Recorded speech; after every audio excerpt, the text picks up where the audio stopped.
Hello viewers, আমি সুকান্ত আপনাদের সামনে আবার আমার ইউটিউব চ্যানেল প্রোগ্রেসিভ ইংলিশ নেস্টকে সামনে রেখে হাজির হলাম। আশা করি তোমরা সকলে খুব ভালো আছো।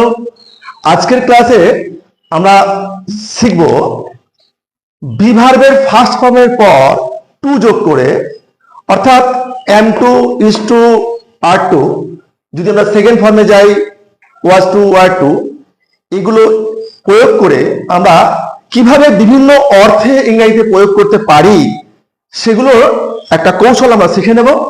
বন্ধুরা, এর আগের ভিডিওগুলোতে আমরা যেগুলো শিখেছি সেগুলো নিশ্চয়ই তোমরা ভালো করে লক্ষ্য করেছো।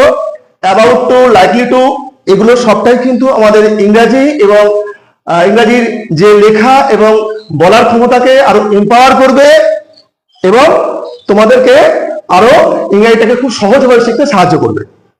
আচ্ছা যাক আমাদের আজকের মূল বিষয়টাতে, সেটা হলো দেখো আমরা am to is to are to এর ব্যবহার।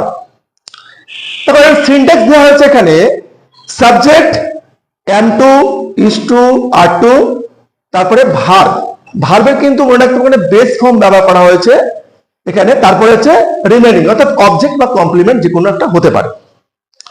একটা জেনারেল উদাহরণ সামনে আমি রেখেছি। এই আই এম টু গো, এই কথাটা কত রকম ভাবে অর্থ আসতে পারে।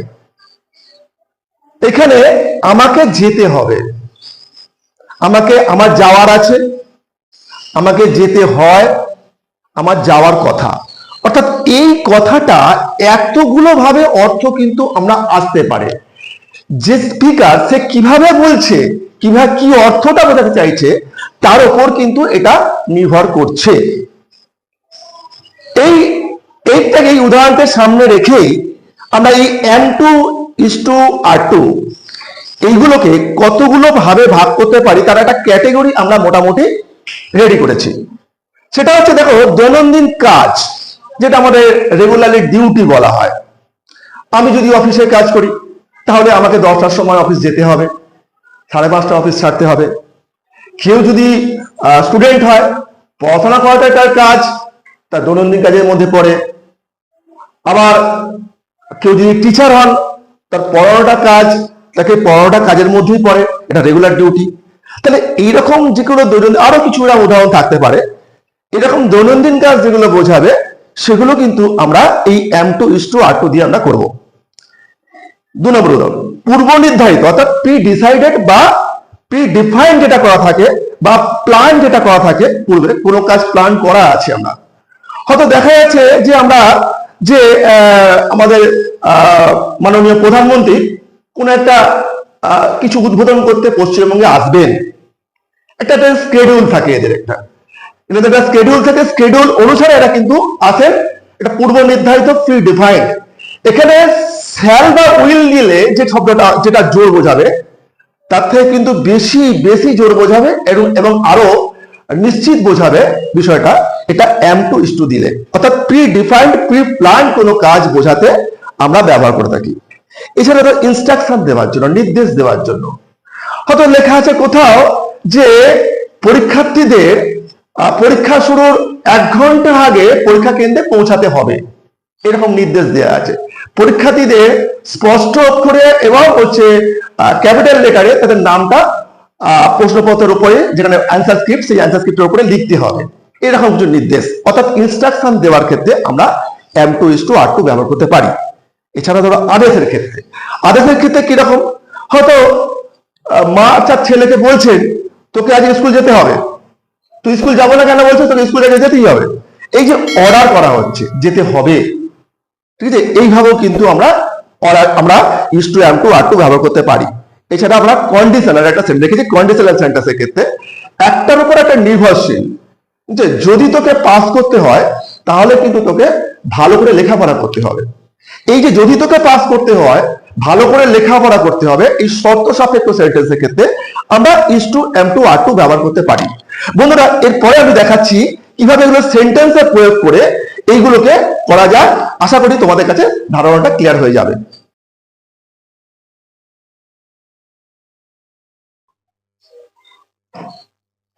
এবার আমরা দেখে নেব এগুলো সেন্টেন্সে প্রয়োগ করে কিভাবে অর্থগুলো আমাদের কাছে ক্লিয়ার হয়।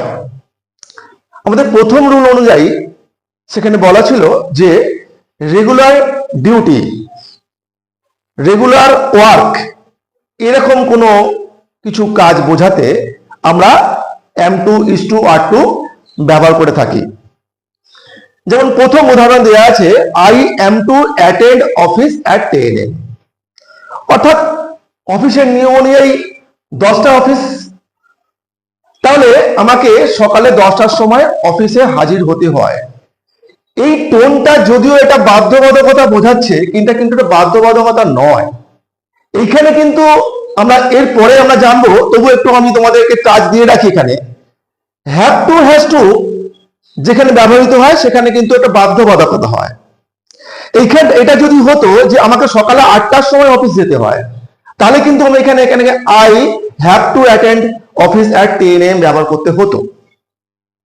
কিন্তু যেহেতু আমি একটা প্রোটোকল বা চুক্তিবদ্ধ, আমাকে এই কাজটা করতে হবে, এইখানে কিন্তু এটা আমাদের M2:2 ব্যবহার করতে হবে। আমি কিন্তু তোমাদের বললাম M2:R2 এর সঙ্গে হ্যাভ টু হ্যাজ টু ডিফারেন্সটা কোথায় আছে। সেখানে কিন্তু অব্লিগেশন আছে, বাধ্যবাধকতা আছে, এখানে কিন্তু বাধ্যবাধকতা নয়। একটা টিচারের কাজ পড়ানো, সে বলতেই পারে আমাকে পড়াতে হয়, কিন্তু এটার মানে নয় কিন্তু সে বাধ্যবাধকতা বোঝাচ্ছে, অব্লিগেশন বোঝাচ্ছে, এটা তার কাজের মধ্যেই পড়ে। তাহলে এখানে কিন্তু আমরা ব্যবহার করব is-to-R2 M2 ব্যবহার করব। দ্বিতীয় উদাহরণে আসা যাক। দেখো লেখা আছে he is to teach English to the students, অর্থাৎ সে ইংরেজি টিচার, তাকে স্টুডেন্টদের ইংরেজি শেখাতে হয়, ইংরেজি পড়াতে হয়, তাই he is to teach English to the students. দেখো এখানে সাবজেক্টের পরে এখানে is-to-R2 ব্যবহার করা হয়েছে, তারপরে কি মেন ভার্বের বেস ফর্ম ব্যবহার করা হয়েছে, তারপরে অবজেক্ট ব্যবহার করা হয়েছে, তারপরে কমপ্লিমেন্টস।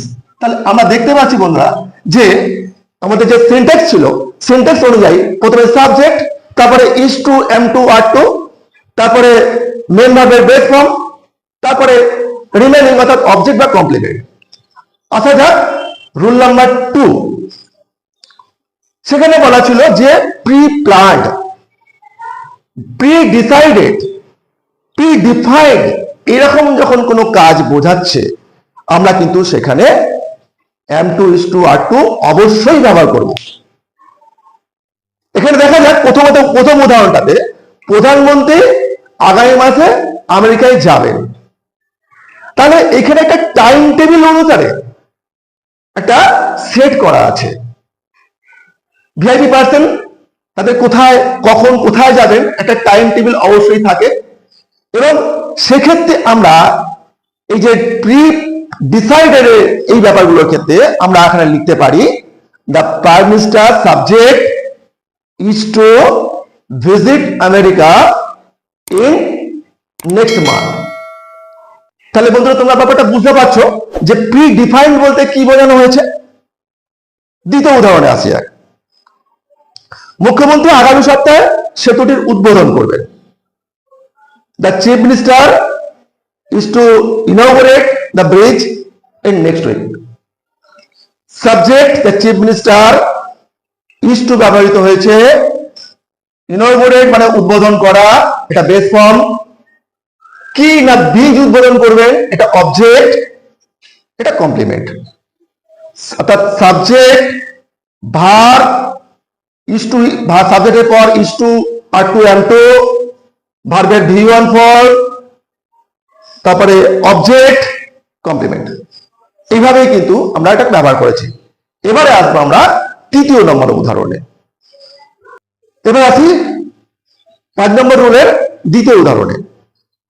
যদি তোমাকে সময় মতো পৌঁছাতে হয় তাহলে তোমার তাড়াতাড়ি যাত্রা করা উচিত। অর্থাৎ আমার যদি সময় মতো পৌঁছাতে হয় তার শর্ত কি না তাড়াতাড়ি যাত্রা করতে হবে, এটা হচ্ছে শর্ত। এই ধরনের সেন্টেন্সকে আমরা কন্ডিশনাল সেন্টেন্স বলে থাকি। এই কন্ডিশনাল সেন্টেন্সের ক্ষেত্রে আমরা is-to-R2 M2 ব্যবহার করতে পারি। দেখো if you are to reach there in time, in time শব্দের অর্থ যথাসময়ে, ঠিক সময়, সময় মতো। You should start early, তোমার তাড়াতাড়ি যাত্রা করা উচিত, অতীত অর্থে শুড ব্যবহার করা হয়েছে। তাহলে বন্ধু তোমরা নিশ্চয়ই বুঝতে পারলে বিষয়টাকে, যে আমরা যে M2:R2 ব্যবহারের যে 5টা রুল বললাম, আশা করি এই 5টা রুল তোমরা যদি এই ভিডিওটাকে প্রথম থেকে শেষ পর্যন্ত দেখো, কোন রকম পজ বা স্কিপ না করে, তাহলে অবশ্যই আমি আশা রাখি তোমরা একটা সুসংবদ্ধ জ্ঞান পাবে এটা M2:R2 ব্যবহার করার জন্য। এবং অন্যান্য ভিডিওগুলোর ক্ষেত্রেও একই জিনিস আমি তোমাদের আগেই বলেছি, যে আমার প্রত্যেকটা ভিডিওতে আমি ইংলিশে তোমাদের স্পোকেন পাওয়ার এবং রিটেন পাওয়ারকে এনরিচ করার জন্য বিশেষ কিছু টিপস আমি দিয়ে যাচ্ছি এবং সঠিক আকারে তুলে ধরার চেষ্টা করছি।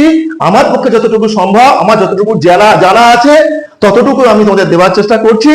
আশা করি তোমরা এগুলো ভালো করে দেখবে, বুঝবে এবং নোট ডাউন করবে। বন্ধু আরেকটা অনুরোধ তোমাদের কাছে, এই ভিডিওটাকে অবশ্যই তোমরা আমার চ্যানেলটাকে অবশ্যই সাবস্ক্রাইব করবে। আরো আমি উৎসাহিত হই তোমাদেরকে আরো ভালো ভালো ভিডিও দেওয়ার জন্য। যে এটুকুই, আজ এই পর্যন্তই। সকলে খুব খুব ভালো থেকো, ধন্যবাদ, আবার দেখা হবে।